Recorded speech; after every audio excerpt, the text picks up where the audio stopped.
সুবিধা দিছে।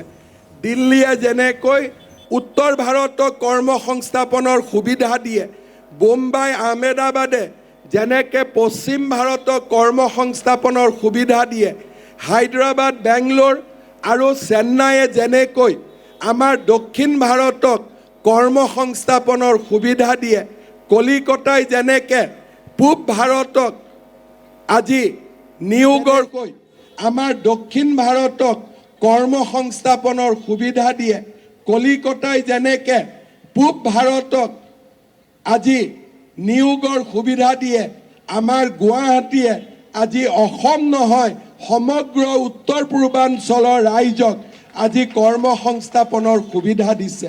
আপোনালোকে দেখিব যিদিনাখনেই গুৱাহাটী উত্তৰ গুৱাহাটীৰ দলং সম্পূৰ্ণ হ'ব, আমাৰ গুৱাহাটীখন বাইহাটা চাৰিআলিলৈ আগবাঢ়ি যাব।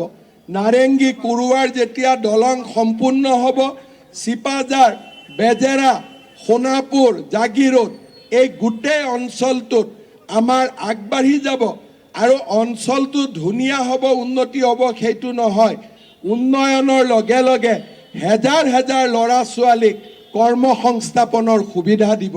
আজি একোখন মহানগৰীৰ বিকাশে লাখ লাখ যুৱকক কৰ্মসংস্থাপনৰ সুবিধা দিয়ে।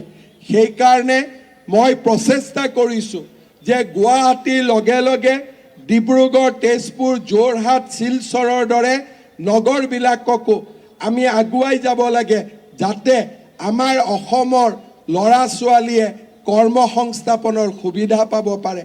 আজি ৰাতিপুৱা মোৰ এখন মিটিং আছিলে। মিটিংখনত মোক আমাৰ অফিচাৰবিলাকে কৈছে যে কেইটামান দিন পিছতেই বহুজাতিক টেলিফোন কোম্পানী এটাই ইয়াতে কল চেণ্টাৰ স্থাপন কৰিব।